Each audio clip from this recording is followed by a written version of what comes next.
తెలంగాణ రాష్ట్ర ప్రభుత్వంచే ఉపాధ్యాయ అర్హత పరీక్షకు టీశాట్ వారి సౌజన్యంతో నిర్వహించబడుతున్న శిక్షణా కార్యక్రమానికి మీకు అందరికీ స్వాగతం. ఈ శిక్షణా కార్యక్రమంలో భాగంగా గణిత శాస్త్రానికి సంబంధించి పేపర్ 2లో 30 మార్కులకు ప్రశ్నలు ఉంటాయి. వీటిలో 24 మార్కులు విషయాలకు సంబంధించి ఉంటే బోధనాధ్యాయేతర పద్ధతుల మీద 6 మార్కులకు ప్రశ్నలు ఇవ్వడం జరుగుతుంది. అంటే కంటెంట్కు 24 మార్కులు మరియు పెడగాజీకి 6 మార్కులు. అయితే ఈ కంటెంట్లో భాగంగా ప్రధానంగా మనము 8 విషయాలను గమనించవచ్చు. అందులో క్షేత్రగణితము లేదా మెన్సురేషన్ అనేది ఒకటి. దీని మీద సాధారణంగా మనకి 24 మార్కులలో 4 నుంచి 5 మార్కులు వచ్చేటువంటి అవకాశం ఉంది. ఈ క్షేత్రగణితంలో ప్రధానంగా మనం చూసుకున్నట్లయితే ద్విమితీయ ఆకారాలు మరియు త్రిమితీయ ఆకారాలు అంటే 2 డైమెన్షనల్ ఫిగర్స్ మరియు 3 డైమెన్షనల్ ఫిగర్స్ ఉంటాయి. వీటి యొక్క చుట్టుకొలతలు వైశాల్యాలు అంటే ద్విమితీయ ఆకారాలకి చుట్టుకొలతలు వైశాల్యాలను గురించి, అదేవిధంగా త్రిమితీయ ఆకారాలను తీసుకున్నప్పుడు వాటి యొక్క వైశాల్యాల్ని మరియు ఘనపరిమాణాల మీద మనకి లెక్కలు ఇవ్వడం జరుగుతుంది. ఇప్పుడు ప్రధానంగా మనం చూసుకున్నట్లయితే ఈ త్రిభుజాల యొక్క వైశాల్యము, చతురస్రాల యొక్క వైశాల్యము, దీర్ఘచతురస్రాల వైశాల్యము, వీటి యొక్క సూత్రాలని మీరు ఆల్రెడీ నేర్చుకునే ఉండి ఉంటారు. అయితే వీటి మీద ఎటువంటి ప్రశ్నలు వస్తాయనే వాటిని మనము కొన్ని అంశాలను ఇప్పుడు చర్చించుకుందాం.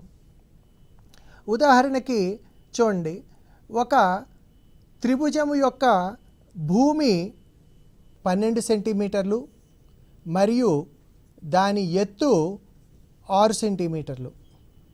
ఈ విధంగా ఇచ్చినప్పుడు దీని యొక్క వైశాల్యాన్ని ఎలా కనుక్కోవాలి? ఇక్కడ త్రిభుజ వైశాల్యము ఈజ్ ఈక్వల్ టు అరా ఇంటూ భూమి ఇంటూ ఎత్తు, హాఫ్ BH అని పేర్కొంటాం మనం. సో హాఫ్ ఇంటూ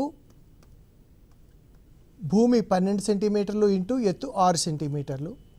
ఈ రకంగా మనం చూసుకున్నప్పుడు ఇది 36 చదరపు సెంటీమీటర్లు అని చెప్పి ఆ త్రిభుజ వైశాల్యాన్ని మనం పేర్కొనడం జరుగుతుంది. సో ఈ విధంగా మనము త్రిభుజ వైశాల్యాన్ని చాలా సులభంగా కనుక్కోవచ్చు. అయితే మనకి సాధారణంగా దీంట్లోకి వచ్చేటప్పటికి ఇచ్చేటటువంటి అంశాల్లో ఏంటంటే అబ్జర్వ్ దిస్, ఒక లంబకోణ త్రిభుజము యొక్క పరివృత్తము యొక్క వ్యాసార్థము 5 సెంటీమీటర్లు మరియు దాని కర్ణము మీదకు గీసిన లంబము పొడవు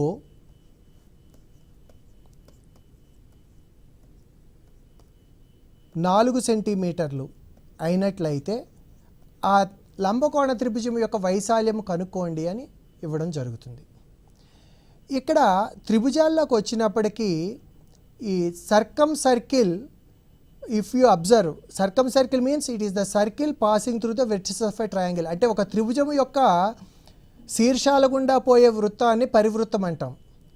ఈ పరివృత్తం అనేది మనము పరిశీలించినట్లయితే ఒక లంబకోణ త్రిభుజాన్ని తీసుకున్నప్పుడు దీని యొక్క పరివృత్త కేంద్రం అనేది కర్ణము యొక్క మధ్య బిందువు అవుతుంది. అంటే ఈ పరివృత్తం యొక్క వ్యాసము అనేది కర్ణము యొక్క పొడవు అవుతుంది. ఈ పరివృత్తానికి వ్యాసార్థం 5 సెంటీమీటర్లు పేర్కొనడం జరిగింది కాబట్టి వ్యాసము 10 సెంటీమీటర్లు అవుతుంది. మరియు ఈ కర్ణం మీదకు గీసినటువంటి లంబము పొడవు 4 సెంటీమీటర్లు ఇవ్వడం జరిగింది. కాబట్టి ఇప్పుడు ఈ త్రిభుజ వైశాల్యము ఏమవుతుంది గమనించండి, 1/2 ఇంటూ 10 ఇంటూ 4. ఇక్కడ మనకి 20 చదరపు సెంటీమీటర్లు అనేటటువంటిది దీని యొక్క వైశాల్యంగా మనము పేర్కొనవచ్చు. అదేవిధంగా మనం చూసుకున్నట్లయితే చతురస్రాల్లో ఒక చతురస్రం యొక్క వైశాల్యం ఎలా కనుక్కోవాలో మనకి తెలుసును. ఒక చతురస్రాన్ని తీసుకున్నప్పుడు ఈ చతురస్రం యొక్క భుజము పొడవు 7 సెంటీమీటర్లు. అయితే ఇక్కడ మనము ఈ రకంగా వేరొక చతురస్రానికి గీయడం జరిగింది. దీని యొక్క కొలతలు ఇది 3 సెంటీమీటర్లు, ఇది 4 సెంటీమీటర్లు.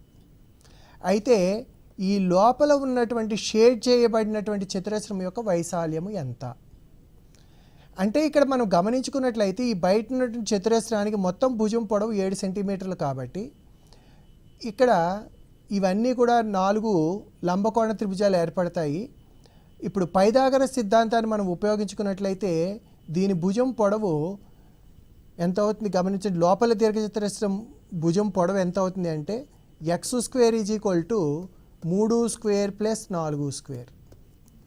అయితే ఇక్కడ జాగ్రత్తగా గమనించండి, 3² అంటే 9 + 4² అంటే 16, అంటే దీని విలువ 25 అవుతుంది. సో x అనేది ఎంత అవుతుంది √25 అంటే మనకి 5 సెంటీమీటర్లు.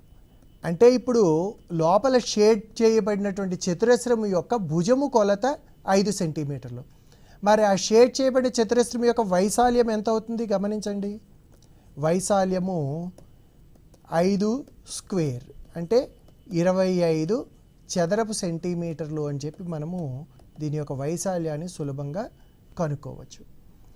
అంటే ఇక్కడ మనం ప్రధానంగా ఏంటంటే మనకి తెలిసినటువంటి అంశాలని కొద్దిగా మార్చి ఇవ్వడం జరుగుతుంది. ఇచ్చిన అంశంలో మనం ఏమి వివరాలు మనకి ఇవ్వబడ్డాయి, ఏ వివరాలు కనుక్కోవాలనేది కనుక మనకు అవగాహన చేసుకున్నట్లయితే వీటిని మనం చాలా సులభంగా చేయవచ్చు.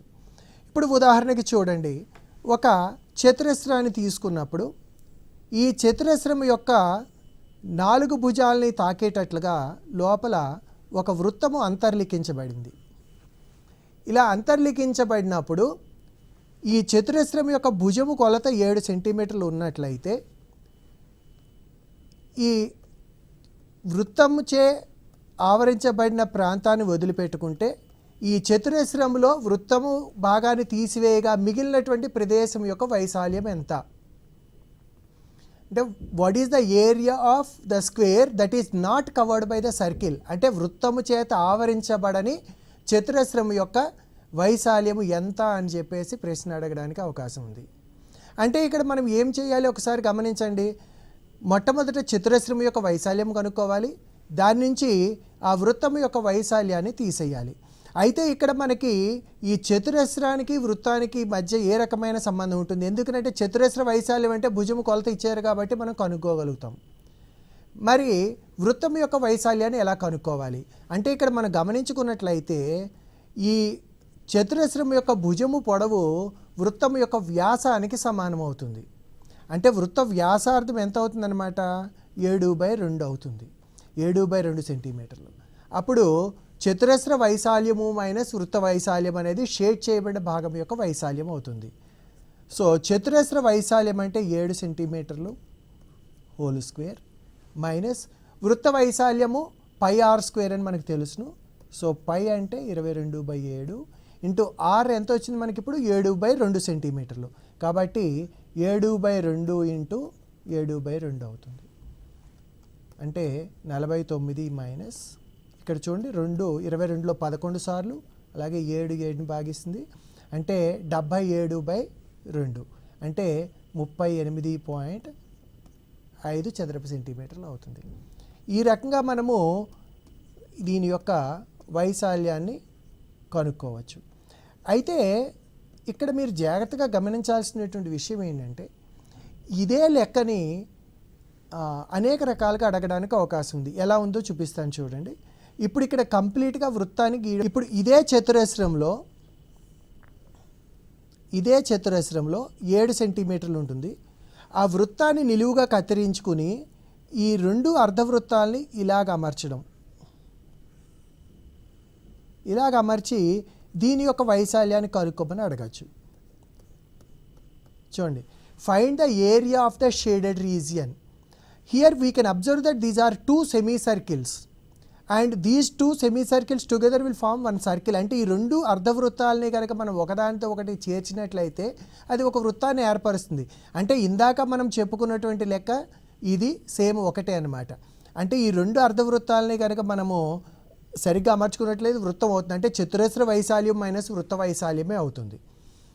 అదేవిధంగా ఇదే లెక్కని ఈ రకంగా కూడా అడగచ్చు. చూడండి, దీన్ని 7 సెంటీమీటర్లు తీసుకుని ఒక వృత్తాన్ని 4 సమాన భాగాలు చేసామనుకోండి, అంటే ఈ రకంగా వస్తాయి. ఈ 4 భాగాల్ని మనము ఇక్కడ అమర్చుకున్నప్పుడు ఇక్కడ గమనించండి ఏం జరుగుతుందో. ఈ రకంగా మనకి ఆకారం వస్తుంది. ఈ మధ్యలో ఉండేటువంటి భాగం దీని యొక్క వైశాల్యం ఎంత అని ఈ రకంగా అడిగినప్పుడు కూడా మనకి ఇదే వస్తుంది. లేదా ఇదే లెక్కని 4 వృత్తాలు ఒకదాన్ని ఒకటి తాకేటట్టుగా ఉన్నాయి, పరస్పరం బయట వైపుకి ఉన్నప్పుడు ఈ 4 వృత్తాల మధ్య భాగంలో ఉండేటువంటి ప్రదేశం యొక్క వైశాల్యం ఎంత అని కూడా అడగచ్చు. ఇలా అడిగినా కూడా మీరు గమనించండి, ఈ 4 భాగాల్ని మనము కలుపుతూ గీసుకున్నట్లయితే మళ్ళీ మనకి సేమ్ ఈ రకంగా ఒక చతురస్రం వస్తుంది. ఈ 4 భాగాలు కలుపుకుంటే మనకు ఒక వృత్తాన్ని ఏర్పరుస్తాయి. అంటే అప్పుడు కూడా చతురస్ర వైశాల్యము మైనస్ వృత్త వైశాల్యము అనేటటువంటి వీటిలో ఉండేటువంటి భావన. ఇక్కడ మీరు గమనించినట్లయితే మనం ఉపయోగించేటువంటి భావన ఒకటే, కానీ ఇదే సమస్యని రకరకాలుగా ఇవ్వడం జరుగుతోంది. దీన్ని కనుక మనం అవగాహన చేసుకున్నట్లయితే ఇటువంటి సమస్యలను మనం చాలా సులభంగా చేయగలుగుతాం. ఇంకా సమలంబ చతుర్భుజం లేదా ట్రెపీజియాన్ని తీసుకున్నట్లయితే ఒక ట్రెపీజియం యొక్క వైశాల్యాన్ని ఎలా కనుక్కుంటామో మనకు తెలుసును. ఈ రకంగా ఒక సమలంబ చతుర్భుజాన్ని తీసుకున్నప్పుడు దీంట్లో సమాంతర చతుర్భుజాల పొడవులు a+b a-b అని ఇవ్వడం జరిగింది. అదేవిధంగా ఈ సమాంతర భుజాల మధ్య దూరము b యూనిట్లు. అయితే దీని యొక్క వైశాల్యం ఎంత అన్నాడు. అయితే మనం సాధారణంగా ఎలా కనుక్కుంటాము, ఎప్పుడైనా సరే ఒక ట్రెపీజియం ఇచ్చినప్పుడు ఏరియా ఆఫ్ ఏ ట్రెపీజియం అంటే సమలంబ చతుర్భుజ వైశాల్యం ఈజ్ ఈక్వల్ టు 1/2 ఇంటూ సమాంతర భుజాల పొడవుల మొత్తము ఇంటూ వాటి మధ్య దూరము. అంటే ఇక్కడ ఏమవుతుంది చూడండి, వైశాల్యం అనేది 1/2 ఇంటూ సమాంతర భుజాల పొడవుల మొత్తం అంటే a+b ప్లస్ a-b ఇంటూ వాటి మధ్య దూరం b అవుతుంది. ఇక్కడ జాగ్రత్తగా గమనించండి ఏం జరుగుతుందో. ఇక్కడ ఈ +b -b 0 అవుతుంది. So 1/2 into a+a 2a into b. ఇక్కడ 2 క్యాన్సిల్ అయితే ab చదరపు యూనిట్లు అవుతుంది. ఈ రకంగా మనము ఈ సమలంబ చతుర్భుజం లేదా ట్రెపీజియం యొక్క వైశాల్యాన్ని కనుక్కోవచ్చు. అయితే ఇక్కడ జాగ్రత్తగా గమనించండి, ఇదే ట్రెపీజియం మీద మనకి ఒక త్రిభుజం యొక్క మధ్యగత రేఖ అంటే తెలుసు. ఒక త్రిభుజం యొక్క మధ్యగత రేఖ అంటే ఏంటనమాట, ఒక త్రిభుజంలో ఏదైనా బిందువుని దాని ఎదురుగుండా ఉండేటువంటి భుజం యొక్క మధ్య బిందువు కలిపేటువంటి రేఖని మధ్యగత రేఖ అంటాం. మరి అదే ఒక ట్రెపీజియం తీసుకున్నప్పుడు ట్రెపీజియంలో మధ్యగత రేఖ ఏదవుతుంది? ఒక సమస్యలో ఈ రకంగా ఇవ్వడం జరిగింది. ఒక ట్రెపీజియంలో మధ్యగత రేఖ పొడవు అంటే the length of a median అంటాం. The length of a median of a trapezium is 28 centimeter and the distance between parallel sides అంటే సమాంతర భుజాల మధ్య దూరం వచ్చి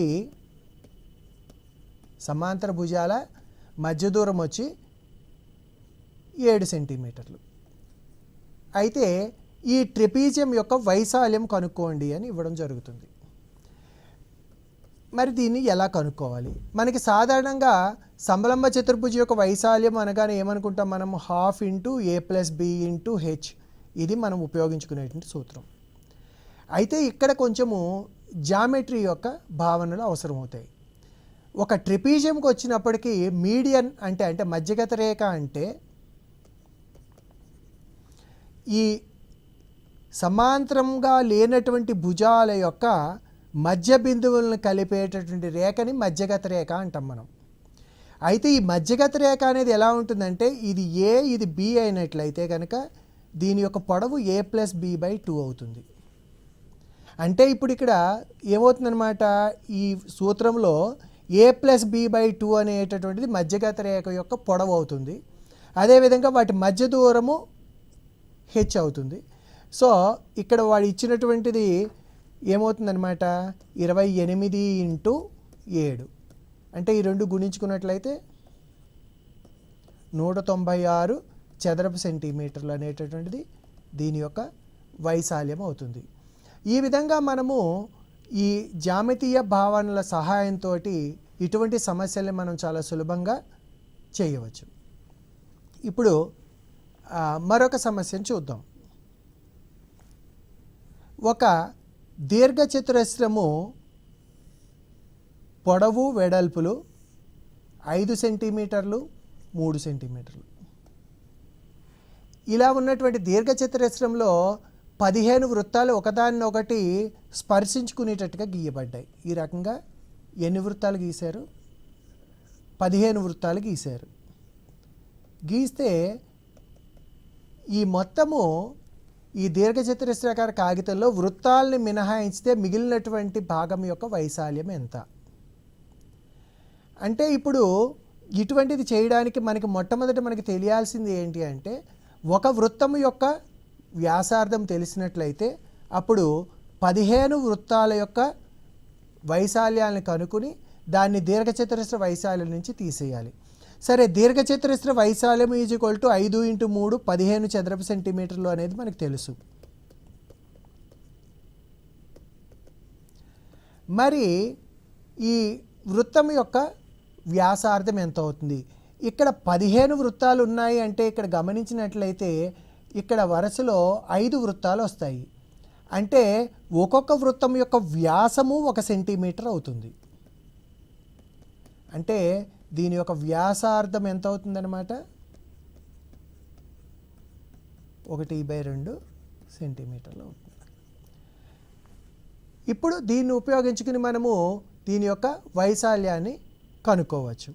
ఇప్పుడు ఒక వృత్తానికి వ్యాసార్థము 1.2 సెంటీమీటర్లు కాబట్టి ఒక వృత్తం యొక్క వైశాల్యం ఎంత అవుతుంది చూడండి. పై అంటే 3.14 ఇంటూ r² అంటే 1/2 ఇంటూ 1/2 పై r² అంటే 3.14/4. ఇక్కడ గమనించినట్లయితే 4 7 4 28 34 8 4 32 20 ఈ రకంగా ఒక వృత్తం యొక్క వైశాల్యం వస్తుంది. ఇలాంటి వృత్తాలు ఇప్పుడు మనకి ఎన్ని ఉన్నాయి? 15 వృత్తాలు ఇవ్వబడ్డాయి. అంటే 0.785 ఇంటూ 15. అయితే ఇక్కడ మనం గుణించనక్కర్లేకుండా సులభమైన పద్ధతి ఏంటి అంటే 15 వృత్తాలు కావాలి కాబట్టి మొదట 10తో చేయండి, అంటే 7.85 అవుతుంది. తర్వాత 5 వృత్తాలు కంటే దీంట్లో సగము కాబట్టి ఇప్పుడు ఈ రెండింటిని కలపండి. 11.775 చదరపు సెంటీమీటర్లు అవుతుంది. ఈ రకంగా మనము ఈ 15 చదరపు సెంటీమీటర్ల దీని నుంచి 11.775 చదరపు సెంటీమీటర్లను తీసేయాలి. అంటే తీసివేసుకున్నట్లయితే మనకి ఏమొస్తుంది గమనించండి. 15 చదరపు సెంటీమీటర్ల నుంచి 11.775.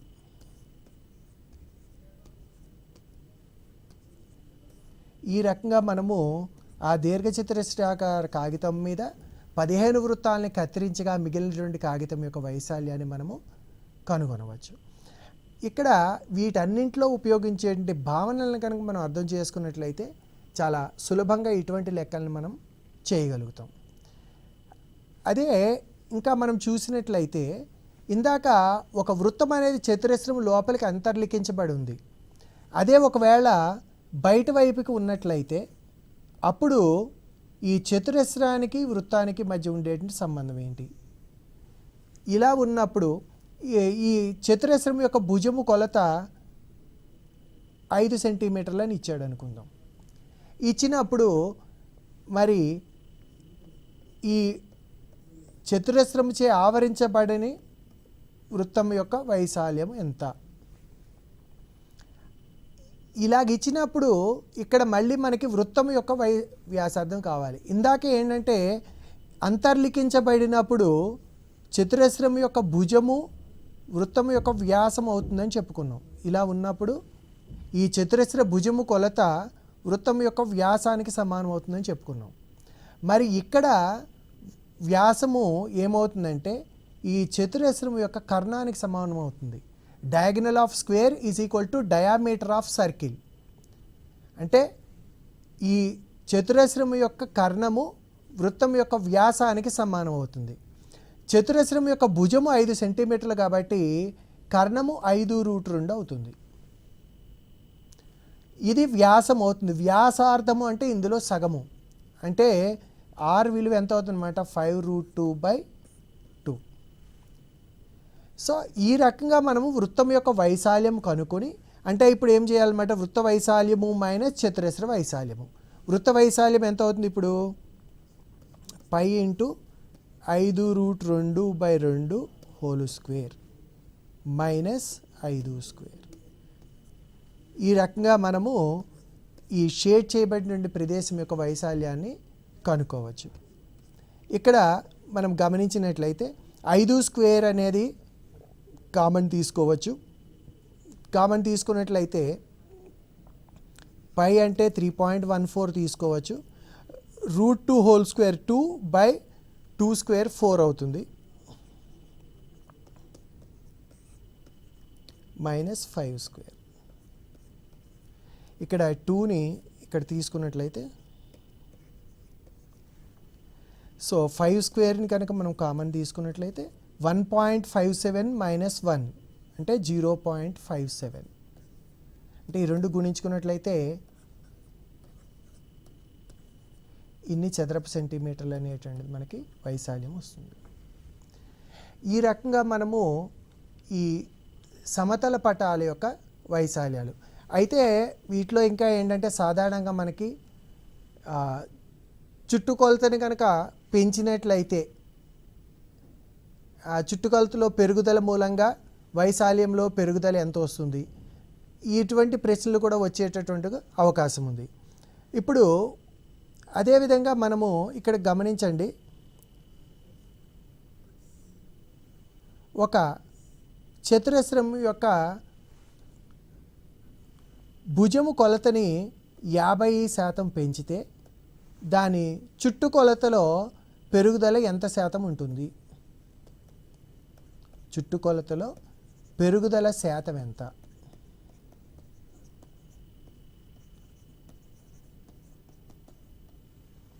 ఇక్కడ గమనించండి, అంటే the side of A square is increased by 50%. అంటే ఇక్కడ ఏం చేస్తున్నాం అనమాట, ఇందులో సగము దీని యొక్క ఇలా పెంచుతున్నాం. పెంచినప్పుడు ఇలాగ మనకు ఒక చతురస్రం ఏర్పడుతుంది. దీని యొక్క పెరుగుదల శాతం అడుగుతున్నాం. ఈ భుజం మనకి తెలియదు కాబట్టి దీన్ని సమ్ ఎక్స్ అని కానీ ఏ అని కానీ తీసుకోవచ్చు. అప్పుడు మొట్టమొదటి దీని ఉండే చుట్టుకొలత 4a అవుతుంది. ఇది మొదటి సందర్భంలో, అంటే దీనికి ఇప్పుడు భుజము కొలత 50% పెరిగింది. అంటే ఇప్పుడు కొత్తగా వచ్చేటువంటి దాని యొక్క భుజము కొలత ఎంత అవుతుంది, 50% అంటే ఇది పెరుగుదల కాబట్టి 50/100 × a అంటే a/2 అవుతుంది. అంటే ఈ కొత్తగా ఏర్పడి ఇది a, ఇది a/2 కాబట్టి ఇది మొత్తము a + a/2 అంటే 3a/2 అవుతుంది.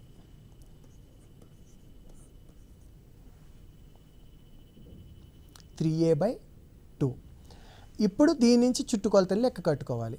సో చుట్టుకొలత ఎంత అవుతుంది చూడండి, ఇప్పుడు 4 × 3a/2 అంటే 6a అవుతుంది. ఇప్పుడు పెరుగుదల ఎంత అంటే 6a - 4a అంటే 2a అవుతుంది. అంటే చుట్టుకొలత కూడా 50% పెరిగింది అని చెప్పి మనం గమనించవచ్చు. అయితే ఇక్కడ ఏంటంటే మనకి భుజము పొడవునిచ్చి చుట్టుకొలతలో పెరుగుదల శాతం కనుక్కున్నాం కాబట్టి 50% వచ్చింది. మరి ఒకవేళ చుట్టుకొలతలో పెరుగుదల శాతం 50% అయితే మనకి ఏ రకంగా మారుతుంది అనేది చెప్పుకుంటాం. ఇప్పటిదాకా మనము ద్విమితీయ ఆకారాలకు చూసాం కదా, మరి ఇప్పుడు త్రిమితీయ ఆకారాలని పరిశీలిద్దాం. ఒక సమఘనాన్ని తీసుకున్నప్పుడు ఈ సమఘనము లోపల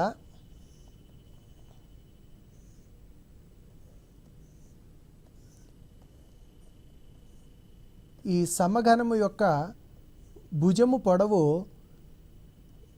7 సెంటీమీటర్లు. దీని నుండి మనము the largest possible cone is cutout. అంటే దీని నుంచి ఏం చేస్తున్నామంటే మనము కత్తిరించగలిగే అతిపెద్ద శంకుని కోనుని కట్ చేసి బయటికి తీసేయాలి. తీసిన తర్వాత మిగిలినటువంటి భాగం యొక్క ఘనపరిమాణం ఎంత?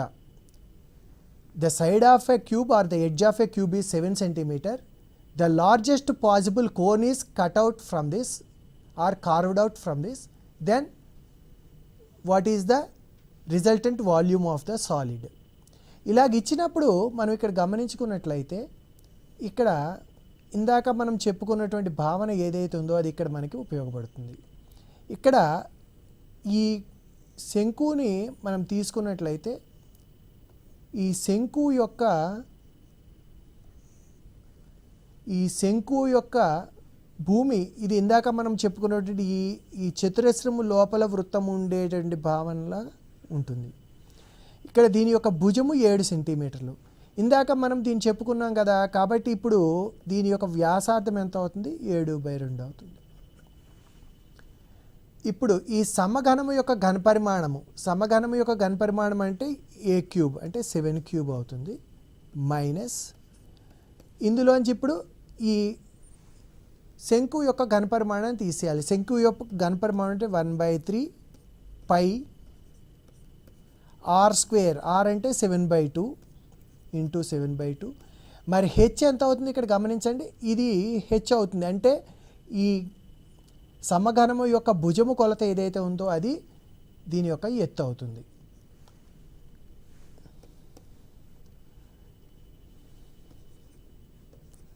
సో 7 క్యూబ్ అంటే 343 మైనస్ ఇక్కడ మనము వీటిని చూసుకున్నట్లయితే ఈ రకంగా మనకి 49 ఇంటూ 11 490 ప్లస్ 49 అంటే 539/6. ఈ రకంగా మనము దీని యొక్క ఘనపరిమాణాన్ని మనం కనుక్కోవచ్చు. అంటే ఇప్పుడు చూడండి 343 మైనస్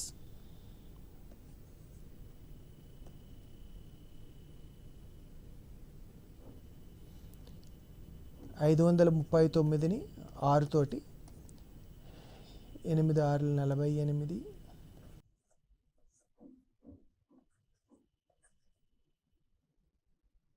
9 6 54 8 6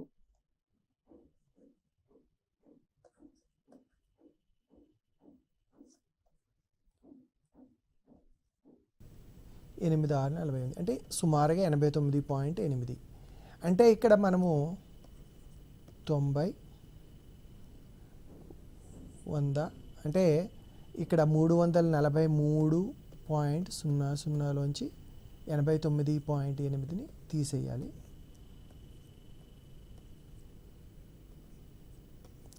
253.2 ఘనపు సెంటీమీటర్లు అవుతుంది. ఈ రకంగా మనము దీని యొక్క ఘనపరిమాణాన్ని కనుక్కోవచ్చు. కొన్నిసార్లు మనకి ఇటువంటి లెక్క కూడా ఇవ్వడం జరుగుతుంది. ఒక అర్ధగోళము అదేవిధంగా ఒక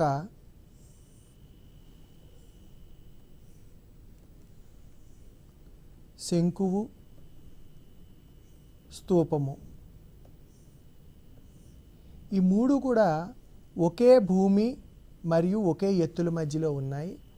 అయితే వీటి యొక్క ఘనపరిమాణాల నిష్పత్తి అని చెప్పి అడగడం జరుగుతుంది. ఇప్పుడు ఇక్కడ మనం చూసుకున్నట్లయితే దీని యొక్క వ్యాసార్థం r, ఎత్తు r అవుతుంది. కాబట్టి ఈ శంకువుకి కూడా ఎత్తు r అవుతుంది, వ్యాసార్థం r అవుతుంది. స్తూపానికి కూడా అదే విధంగా తీసుకోవాలి. అప్పుడు మొట్టమొదట దీని యొక్క ఘనపరిమాణము 2/3 పై r³. శంకువుకి 1/3 పై r² ఇంటూ హెచ్. హెచ్ అంటే r అవుతుంది కాబట్టి r³ అవుతుంది. అదేవిధంగా స్తూపానికి పై r² హెచ్. హెచ్ కూడా ఆరే కాబట్టి పై r³ అవుతుంది. అంటే ఇక్కడ పై r³ అనేటువంటి దాన్ని మనము తీసుకున్నట్లయితే 2/3 నిష్పత్తి 1/3 నిష్పత్తి 1. అంటే మొత్తం అంతటిని కూడా 3తో గుణించుకున్నట్లయితే 2:1:3 అవుతుంది. ఈ విధంగా వాటి యొక్క ఘనపరిమాణాల నిష్పత్తిని మనం చాలా సులభంగా కనుక్కోవచ్చు. ఇప్పుడు మరొక సమస్యను చూడండి. ఒక దీర్ఘఘనమునకు పొడవు, వెడల్పు, ఎత్తు వాటిని వరుసగా LBH అని అనుకున్నట్లయితే వాటి యొక్క కొలతల మొత్తము 12. అదేవిధంగా వాటి యొక్క వర్గాల మొత్తము